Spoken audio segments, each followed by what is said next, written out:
네, 올 한 해도 각종 ICT 관련 이슈로 뜨거웠던 한 해였습니다. 네, 오늘 사이언스 매거진에서는 2017년 올해의 ICT 트렌드는 어땠는지, 또 ICT 업계는 어떻게 성장했는지 짚어보겠습니다.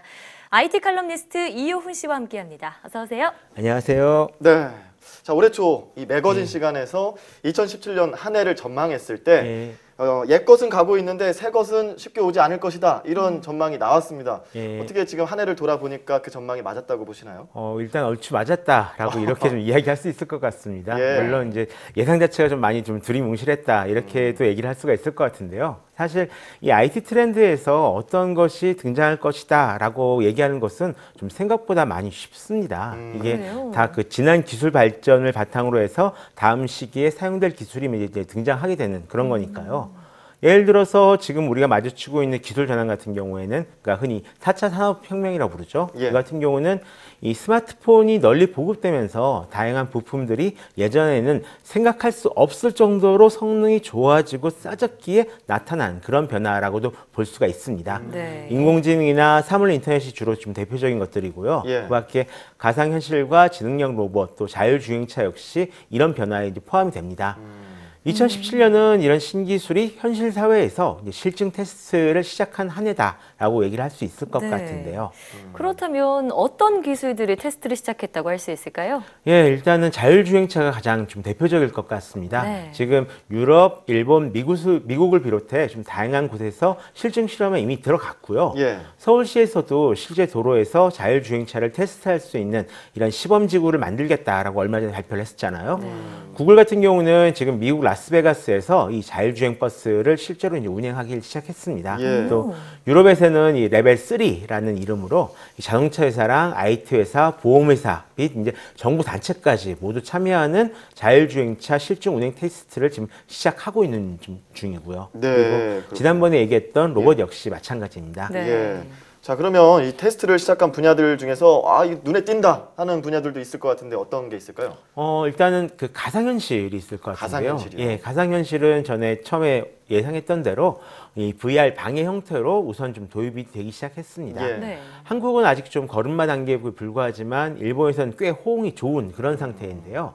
시부야에 등장한 VR 도쿄라는 이름의 실내 테마파크는 많은 인기를 얻어서 올해 이제 확장해서 2호점을 낼 수가 있었고요. 또 비슷한 형태의 실내 테마파크가 계속 만들어지고 있다고 합니다. 또 일본 동영상 플랫폼 DMM에서 시작한 이 VR 영상 서비스가 있거든요. 이게 1년 안에 지금 매출 20억 엔을 거두면서 흑자를 냈습니다. 그리고 PSVR이라는 이제 게임기용 가상현실이 있는데 이게 공급이 많이 부족했음에도 불구하고 올해 100만 대 이상을 판매를 했습니다. 또 내년에는 마이크로소프트에서 이제 MR 헤드셋이나 아니면 좀 저렴해진 오큘러스 고 같은 제품들이 출시될 예정이 있기 때문에 2018년에는 이 가상현실에 좀 확실한 성장을 좀 기대해봐도 좋을 것 같습니다. 또 한편 국내에서 많은 화제를 불러일으킨 것은 이제 지능형 스피커다라고 얘기를 할 수 있을 것 같은데. 해외에서는 아마존 에코, 애플 시리, 구글 어시스턴트, MS 코타나, 삼성 빅스비 이렇게 굉장히 많은 인공지능 어시스턴트 자체가 좀 많이 주목을 받았다면 한국에서는 카카오 미니나 네이버 웨이브, 프렌즈 같이 좀 캐릭터와 결합된 제품들이 인기를 좀 많이 끌었었죠. 너무 귀여워요. 적당히 인상적인 음성 인식이랑 좀 저렴한 가격으로 시작됐다라고 얘기할 수 있을 것 같은데요. 앞으로 어떤 서비스와 연결되는가에 따라서 이 좀 더 확산 여부가 결정될 것 같습니다. 올해는 이렇게 화면으로 살펴본 이런 여러 가지 신기술들을 테스트하는 과정이었는데 그 과정에도 불구하고 IT 업계들은 그렇게 호황을 맞았다고요? 그렇죠. 엄청나게 돈 많이 벌었습니다. 특정 시장의 상품 가격이 오랜 기간 상승하는 추세를 저희가 슈퍼사이클이다라고 이제 부르는데요. 올 한 해 IT 기업들, 특히 삼성전자를 위시한 반도체 기업들은 슈퍼사이클로 인해서 엄청나게 많은 이익을 얻은 그런 한 해였습니다. 그렇군요. 이유는 간단한데요. 이 스마트 기기 저장 공간도 늘어나고 또 이제 클라우드 서비스 같은 것에 이용되는 메모리 반도체 수요가 굉장히 많이 늘었거든요. 그런데도 불구하고 이제 좀 옛날 기술이어서 시설 투자 자체는 거의 많이 이루어지지 않았었고요. 또 기술 난이도 증가로 인해서 이 공급량이 별로 크게 늘진 않았습니다. 공급이 적으니까 가격이 확 뛴 거죠. 그로 인해서 이 디램 가격 같은 경우는 2016년 6월 이후 한 1년 6개월 동안 무려 160%가 넘게 상승을 했는데요. 네. 관련 기업들이 거둔 순이익은 올해 한 100조 이상일 것으로 지금 예상을 하고 있습니다. 예, 어마어마하네요. 저희도 그 소식을 전해드리기도 했는데 우리나라 반도체 기업이 이렇게 슈퍼사이클에 들어갔다라는 거는 반가운 소식인데 이제 세계 IT 시장의 흐름이 어떻게 되느냐에 따라서 이것도 판세가 바뀔 것 같습니다. 어떻습니까? 미국에서는 이제 팡이라고 부르는데요. 네. 페이스북, 애플, 아마존, 넷플릭스, 구글 이 팡이라 불리는 5개 IT 기업들이 또 굉장히 큰 이익을 거뒀습니다. 여기서 애플을 제외한 나머지 4개 기업은 이 인터넷 기반 플랫폼 기업이다라는 특징이 좀 있는데요. 예전에는 솔직히 이익도 내지 못하면서 이게 이용자 숫자만 늘리려고 한다. 얘네 다 거품이다. 이런 거 평가를 받았던 그런 회사들이거든요. 근데 지금은 미국 경제를 움직이는 핵심 기업이 됐다라고도 할 수가 있겠죠. 네. 재미있는 것은 이 반도체 슈퍼사이클 역시 이들 팡의 성장과 맞물려 있다는 겁니다. 주요 스마트 기기에 사용되는 OS도 그렇고요. 콘텐츠를 만드는 회사들이 바로 이들이기 때문인데요. 주요 클라우드 서비스 역시 이들이 제공하고 있기 때문에 앞으로 또 기술 혁신기를 이끌고 있는 것도 좀 이 회사들이거든요. 그래서 이 기술 연구 투자하고 있기도 하고 있습니다. 네. 말씀하신 것 중에 이 팡 기업들의 초기 평가가 박했다고 하니까 굉장히 재밌는데요. 이 거품 논란 하면 빠질 수 없는 게 요새 많이 뜨고 있는 비트코인이잖아요. 올해 ICT 이슈에서는 이 비트코인을 빼놓고 넘어갈 수 없을 것 같아요. 절대로 없을 그런 일이죠. 솔직히 진짜로 예상하지 못했던 그런 흐름이었습니다. 이렇게 성장할 것이라고요?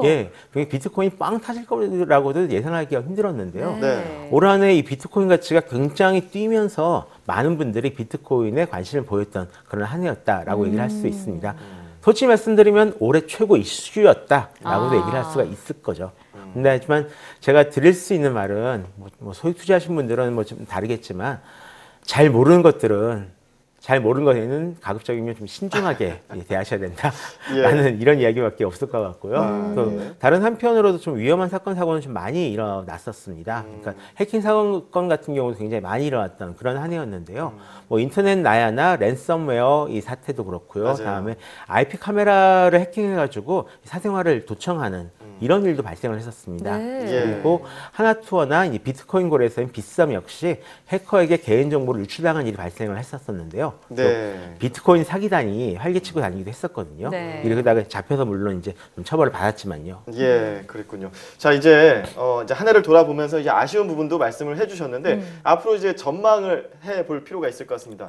앞으로 새 정부에서 이런 부분들에 대해서 ICT의 어떤 전망, 시장의 흐름 어떻게 변화할 것이다라고 예측하시나요? 일단은 올해 같은 경우는 약정 할인 인상이나 아니면 기본요금이나 단말기 완전 자급제 등을 둘러싸고 굉장히 좀 많이 여러 가지 논쟁이 일어났었습니다. 그래서 뭐 솔직히 큰 결론을 이제 내지는 않았는데요. 중요한 것은 정책 결정 과정 자체가 이 밀실에서 결정되는 것이 아니라 좀 누구나 좀 쉽게 볼 수 있는 공론장으로 이끌려 나왔다라는 데 일단 의미가 있을 것 같고요. 그 밖에 과거 인기를 끌었던 리니지 스타크래프트 같은 게임이 화려하게 부활했던 그런 한 해이기도 했고 또 한국 회사에서 만든 이것도 역시 예상 못했던 일인데요.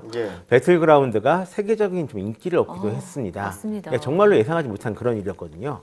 그래서 이제 다가오는 2018년에는 이렇게 좀 예상하지 못한 일들이 점점 빵빵 터지면서 조금 더 우리의 꿈이 현실이 되기를 좀 바라봤으면 좋겠습니다. 참 올 한 해 발빠르게 ICT 관련 이슈들을 전해주셨는데요. 내년에도 잘 부탁드리겠습니다. 잘 부탁드리겠습니다. 지금까지 IT 칼럼니스트 이효훈 씨와 함께 2017년 IT 트렌드를 정리해봤습니다. 오늘 말씀 고맙습니다. 고맙습니다.